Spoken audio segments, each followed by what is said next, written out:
7 సెకండ్ల 7 నిమిషాలు 7 నిమిషాలు ఆ టైముని లెక్కేయచ్చు మనం. లైట్ ఇయర్స్ సంవత్సరాల్లో చెప్తారు. ఇంకా ఎంతెంత దూరాలు, అంతంత దూరం వరకు విశ్వం ఉంది, అంత దూరం వరకు విశ్వం ఉంది. కాబట్టి పరమాత్మ అనేటువంటి వాడు ఎక్కడున్నాడు? అంత దూరం వరకు ఉన్నాడు. అక్కడ దాకా ఏముందయ్యా? తలెత్తి పైకి చూసామనుకోండి, రాత్రిపూట ఏం కనిపిస్తుంది మనకు? అక్కడ అంతా చీకటే.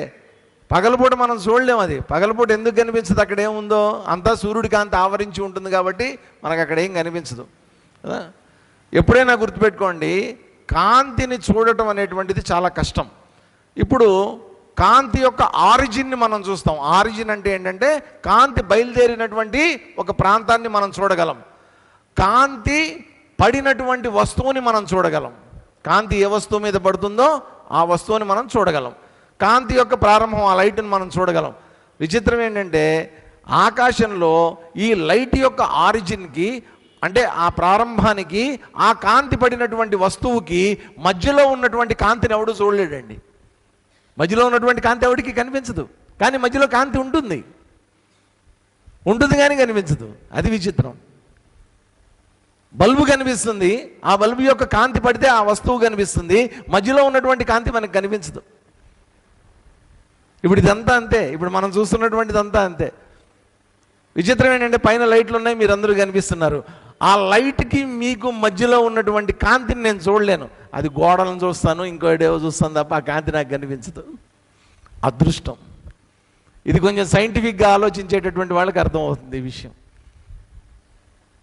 కాబట్టి కాంతి అనేటువంటిది మామూలుగా ఇప్పుడు నేను సైన్స్ ప్రకారమే మీకు చెప్తా. ఇంతకుముందు కరెంటు పోయింది కదండి. సపోజ్ ఈ లైట్ కూడా లేదనుకోండి, ఈ లైట్ కూడా లేదు, కరెంటు పోయింది, అంతా చీకటి అయిపోయింది. చీకటి అయిపోయిన తర్వాత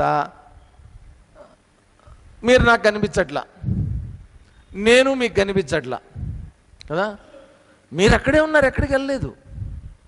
నేను ఇక్కడే ఉన్నా, నేను ఎక్కడికి వెళ్ళలేదు. నేను ఇక్కడే ఉన్నా, మీరు అక్కడే ఉన్నారు. కానీ నేను మీకు కనిపించలేదు, మీరు నాకు కనిపించలేదు.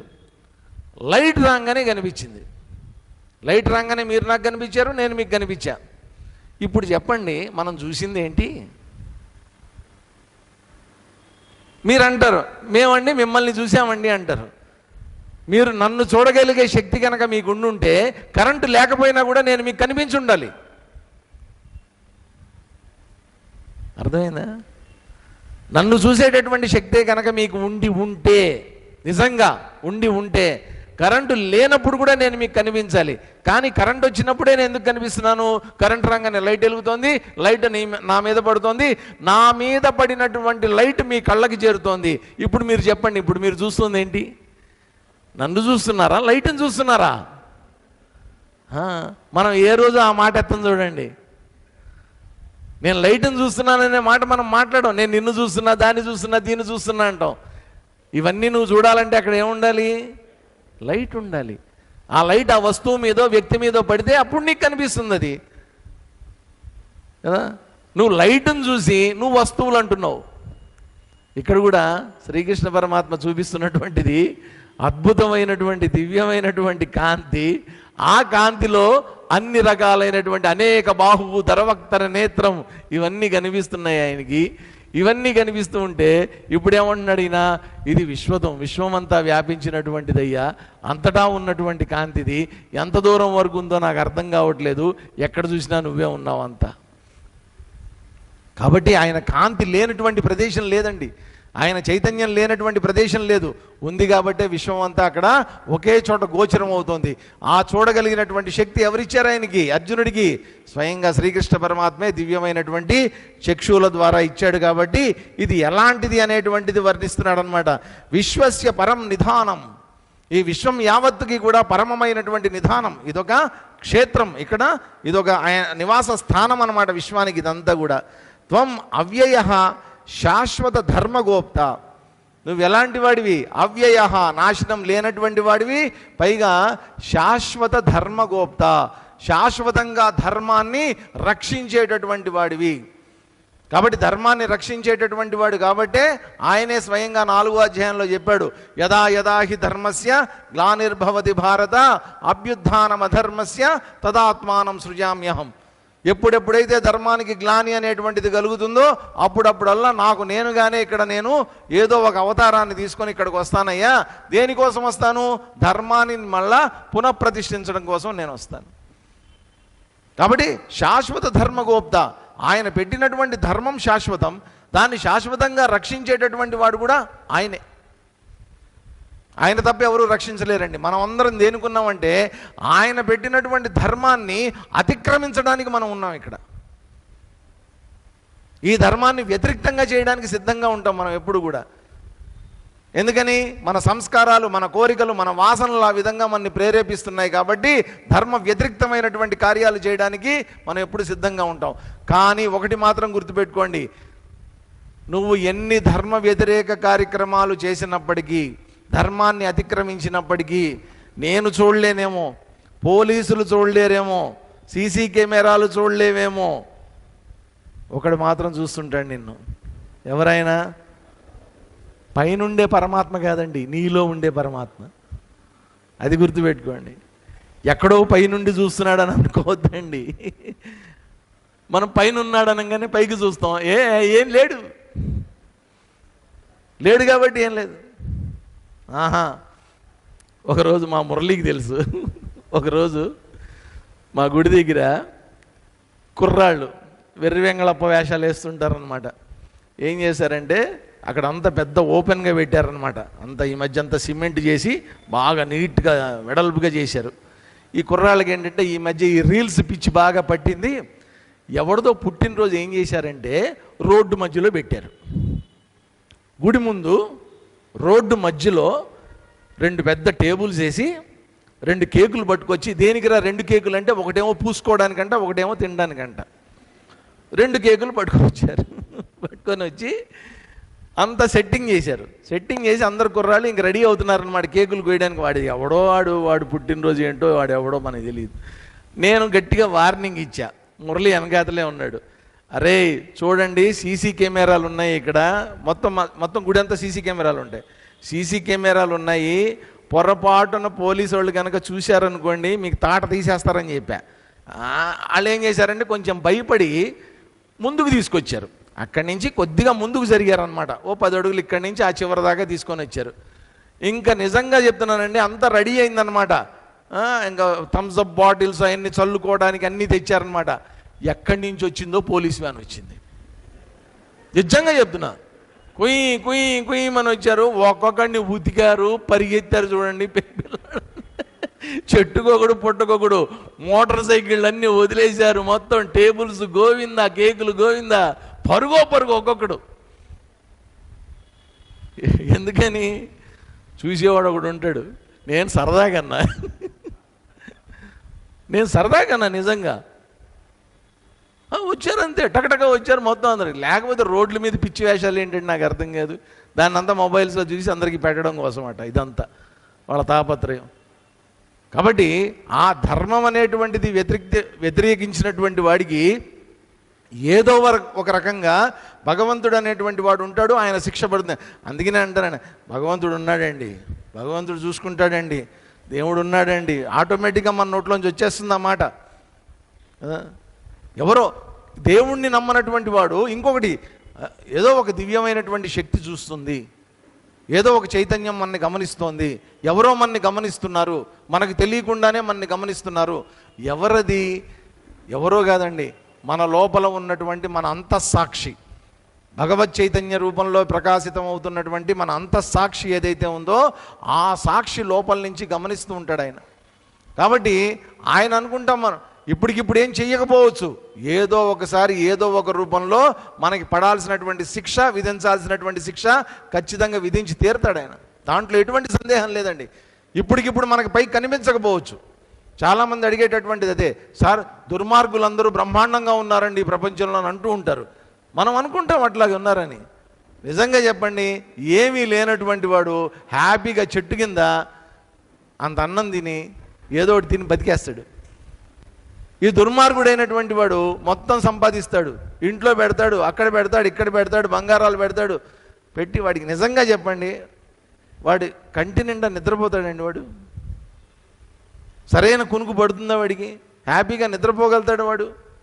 ఏ క్షణంలో ఏం జరుగుతుందో, ఎటు నుంచి ఏం రేటు జరుగుతుందో, ఏం పోతుందో, ఏం ఉంటుందో, ఎవరు మోసం చేస్తారో, ఎవరు లాక్కుంటారో, దీనికి మించినటువంటి నరకం దీన్ని మించినటువంటి శిక్ష ఇంకోటి ఉంటుందండి? దాని నుంచి బయటపడడం కోసం అని చెప్పి నిద్ర మాత్రలు వేసుకొని లేనిపోయినటువంటి అలవాట్లు చేసుకొని, ఇదే నరకం అంటే.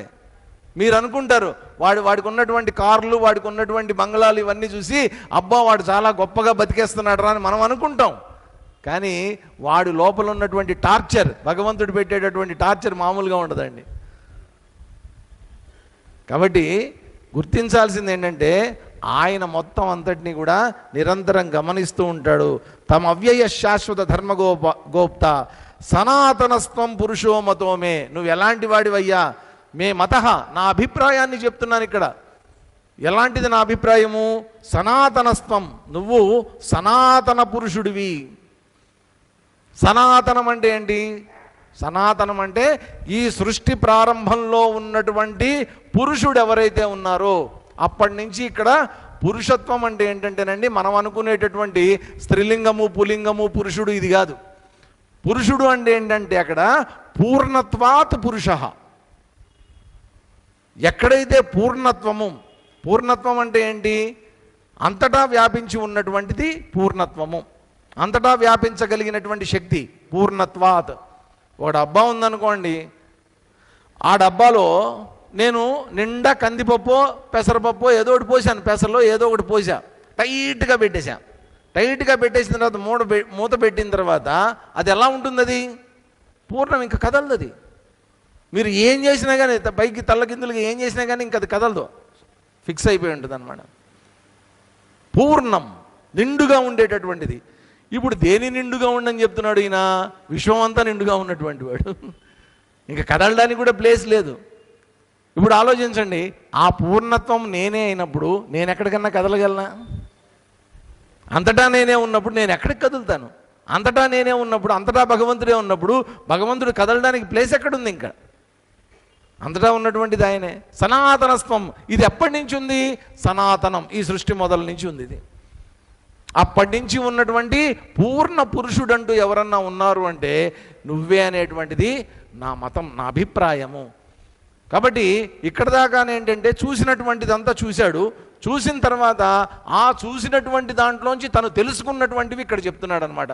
ఇక్కడ నువ్వే ధర్మాన్ని రక్షించేటటువంటి వాడివి, నువ్వే పరిపూర్ణంగా విశ్వమంతా వ్యాపించినటువంటి వాడివి, నీ వల్లే ఈ జగత్తంతా కూడా నిండిపోయి ఉంది, నువ్వే దీన్ని భరిస్తూ ఉన్నావు, నీలోనే విశ్వం అంతా ఉంది అనేటువంటి తన అభిప్రాయాన్ని ఇక్కడ స్వయంగా శ్రీకృష్ణ పరమాత్మకి అర్జునుడు వ్యక్తపరుస్తూ ఉన్నాడు. ఆయన వ్యక్తపరిచి తర్వాత ఏమంటున్నాడు చూడండి.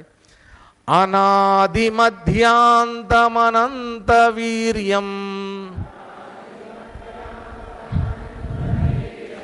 అనంత బాహుం శశి సూర్యనేత్రం పశ్యామి త్వాం దీప్తహుతాశవక్త్రం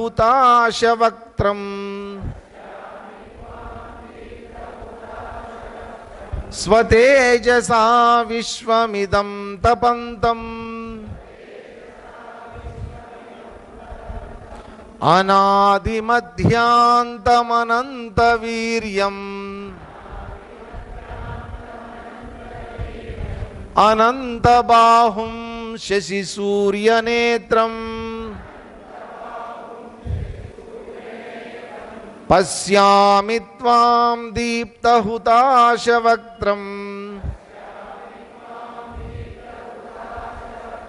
స్వతేజసా విశ్వమిదం తపంతం.